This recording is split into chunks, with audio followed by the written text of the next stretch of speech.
Your grandmother received a letter. It had her name on it. It said, "God has shown me something specific about your situation. There was a financial window opening in your life, but you must respond within the next 72 hours or the window will close." It told her the exact amount she needed to send to activate God's blessing in her life. It told her this message had been given to the sender specifically for her, that God had directed this preacher to reach out to her at this exact moment in her life. What your grandmother did not know, what most people still do not know, is that the same letter was sitting in the mailboxes of millions of other people that same week, with different names inserted at the top. Because the letter was not written by a pastor. It was written by a man in a mansion in Los Angeles, who wrote the same letter for at least 5 different ministries simultaneously, and who collected over $100 million doing it. And that is just one part of today's story. Because what happens on the other end when those letters arrive at the ministry is the detail that stopped an entire country in 1991. Welcome to Ministry Receipts. Every week on this channel, one documented pattern across 5 real ministries, all sourced, all public record. You draw the conclusion. Today, we are going inside the direct mail machine that powered American televangelism for decades.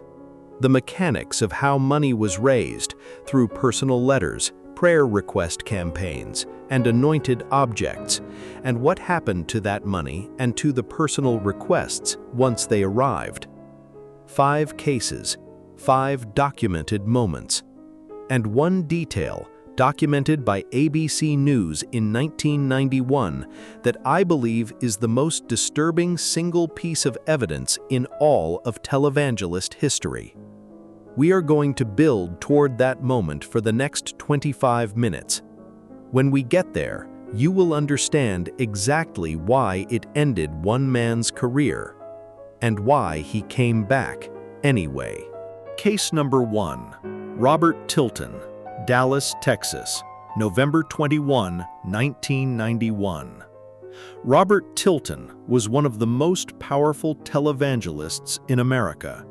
His program, Success and Life, was broadcast on 200 stations nationwide.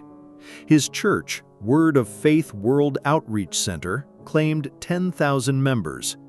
His ministry was making an estimated $80 million per year from a direct mail campaign that reached millions of households. On television, Tilton made a specific promise to every person who wrote to his ministry.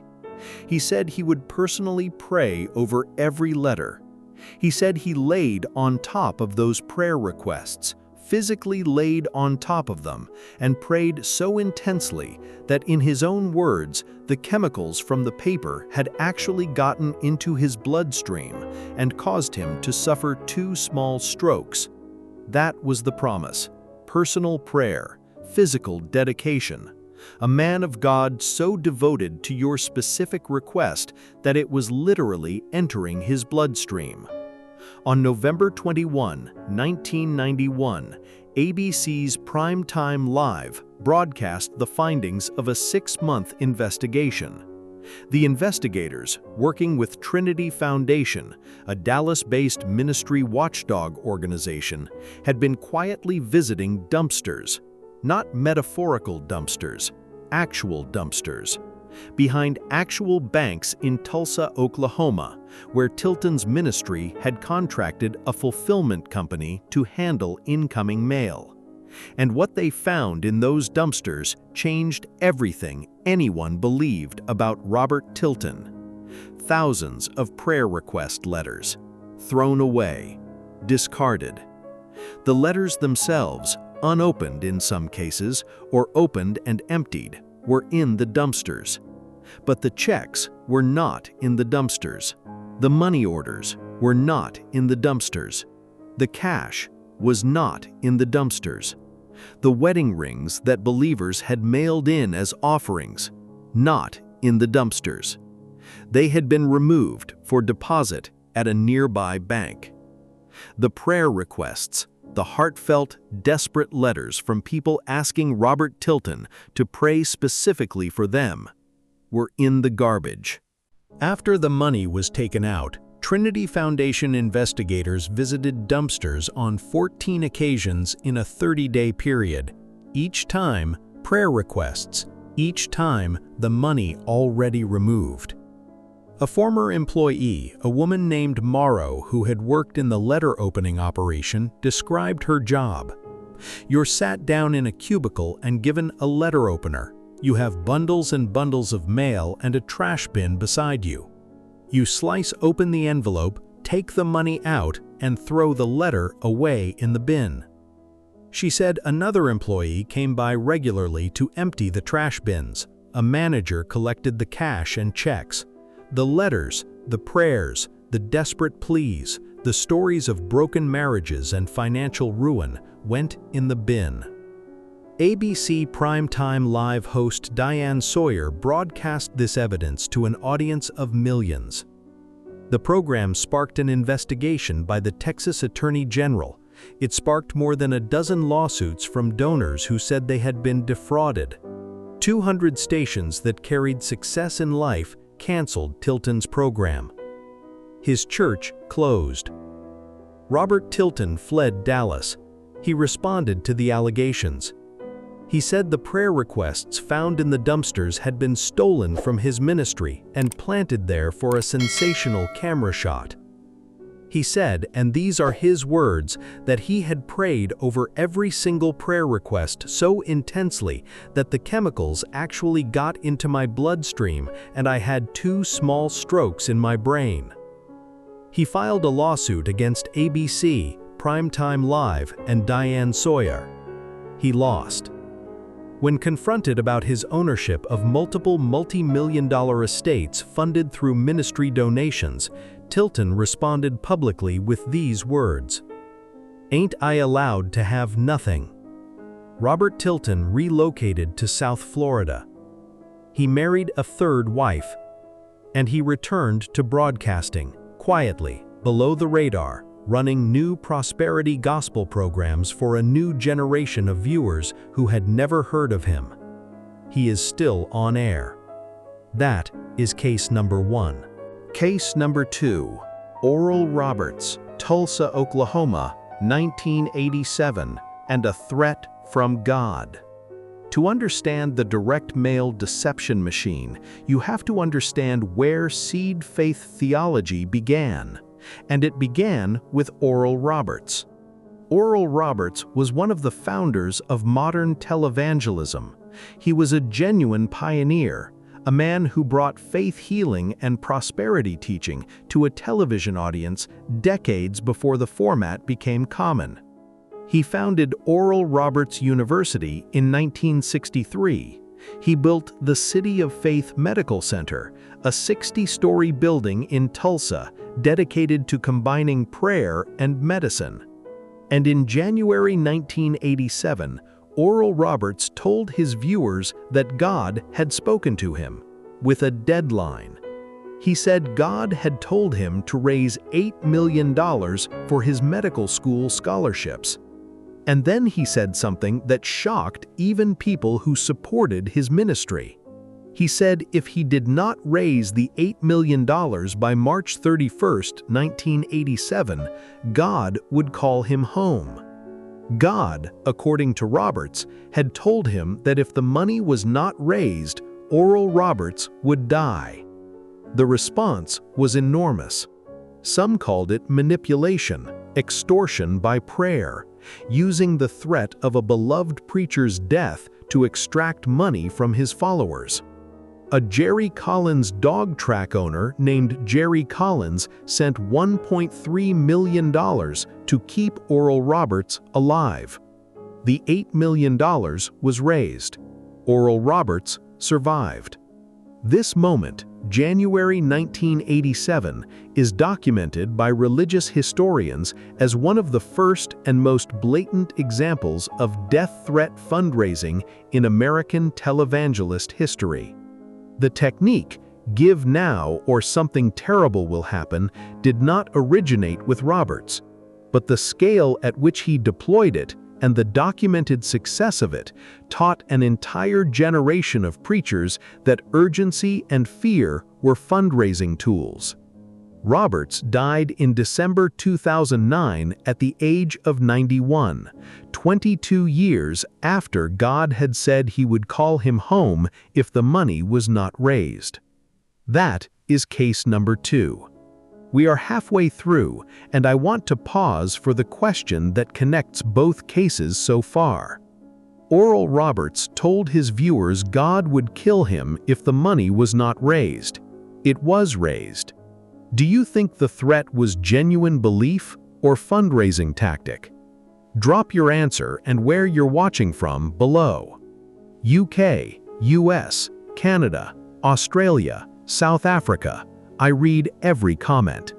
And do not go anywhere, because case 3 is where we meet the man who wrote the same letter for 5 different ministries simultaneously, and none of those 5 ministries' followers ever knew it was the same letter. This is the case that changes how you read every direct mail piece you've ever received from a ministry. Stay with me. Case 4. Shawn Bolz. On January 17, 2026, a YouTube Bible teacher named Mike Winger published a video. The video was 5 hours and 50 minutes long. Its title was, "The Skeletons in Bethel's Closet Are Now Going to Speak." Within days, it had been viewed by hundreds of thousands of people. The subject was a man named Shawn Bolz. If you have spent time in charismatic Christian circles in the last 15 years, you know the name. Shawn Bolz was one of the most prominent prophetic voices in America. He had spoken at Bethel Church. He had spoken at conferences worldwide. He had written books, built a following, built a ministry. His signature gift was something called words of knowledge. He would walk into a room, point at a stranger, and tell them in specific detail what God had revealed to him about their life. Their name, their family situation, their medical condition, their specific personal circumstances. The crowds wept, the conferences grew, the donations came in. Mike Winger's investigation documented something specific, not an allegation, not a theory, a specific, documented, reproducible process. Bolz was mining Facebook. Public social media profiles, public posts, public information. He or members of his team were gathering personal details from the public Facebook profiles of people who would be in the audience. Then, during the service, Bolz would stand on stage and present those details as divine revelation. Winger's video included a specific, documented example. A Bethel Church employee named Chris Gore. Bolz stood before Gore's family on stage and told them that God had revealed something to him. God had told him the family had a dog named Maverick. The congregation erupted. The Facebook post where Chris Gore had publicly announced the dog was located by Winger's team. It had been public the entire time. On January 28, 2026, Bethel Church published a formal statement, signed by Bill Johnson, Chris Valaton, Danny Farrelly, and Danny Silk. That statement said, "We take responsibility for the fact that we did not properly and fully bring discipline, closure, or clear and timely communication regarding the gravity of our concerns with Shawn Bolz." Their concerns, not new concerns, concerns they had held since 2020. For 6 years, Bethel Church had private concerns about the validity of Shawn Bolz's prophetic ministry. For 6 years, they took no public action. For 6 years, Bolz continued to be platformed, continued to speak, continued to build his donor base. After the investigation broke, Bolz did not submit to any external accountability process. He announced he was going on sabbatical. His sabbatical, self-directed, on his timeline. Trinity Foundation documented that the prophetic ministry model bolz used, targeting high-net-worth individuals, manufacturing emotional intimacy through supposedly supernatural revelation, is a documented fundraising methodology. Not a new one, an old one. What is new is the data source. Facebook gave the false prophet a search bar. That is case number 4. Case number 4.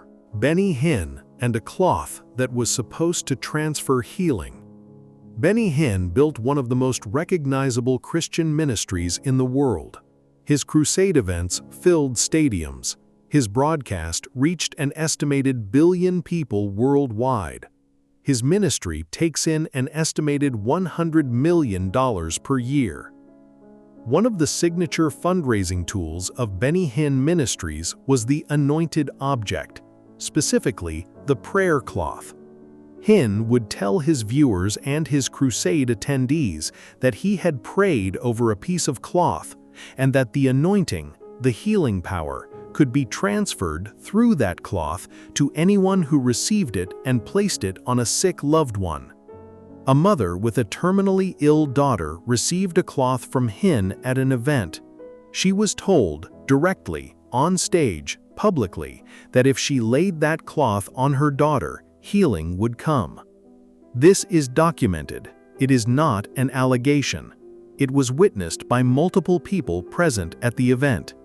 The instruction was clear. The physical cloth carried transferred healing power. Apply it to the sick person. Justin Peters, a Christian apologist who has documented faith healing ministries in depth, noted the specific danger of this approach. Women in mourning, cancer patients, and those in wheelchairs were paraded before audiences, used as props to sustain the illusion of healing power, and then left without the miracle they were promised. The documentation of this tactic runs to hundreds of cases across Hinn's decades of ministry. Here is the detail from January 2026, 11 months ago, that has received almost no attention. A judge in Tarrant County, Texas, ruled against Hinn's World Healing Center Church, ordering the ministry to pay $144,617 plus $64.93 per day in additional penalties, after the ministry failed to pay a marketing company for printed materials and mass mail services provided between January and May 2025. The judge also required the bank to seize assets from Hinn Ministries to satisfy the judgment. A ministry that takes in an estimated $100 million per year failed to pay a marketing bill of $144,617, and a judge ordered a bank to seize their assets to collect it. Hinn Ministries has never faced criminal charges. He is still broadcasting. He is currently planning what he describes as a massive tent revival in England and an event in Ghana where he expects to minister to over 25,000 pastors. The prayer cloths are still being distributed. That is case number 4. Case number 5. Kenneth Hagin, Tulsa, Oklahoma, the 1940s onward, the man who taught it to all of them. To understand why Robert Tilton threw away prayer requests, why James Ewing was able to sell the same divine revelation to 5 ministries, why Hinn could hand a prayer cloth to a mother of a dying child, you have to understand where the theology came from. Kenneth Hagin, known as Dad Hagin in Pentecostal circles, is widely considered the father of the modern Word of Faith movement. The theological framework that undergirds almost everything we have covered in today's video can be traced directly back to his teachings. Hagin taught that believers have a legal right, through their covenant with God, to prosperity, health, and blessing in this life. He taught that words spoken in faith had creative power.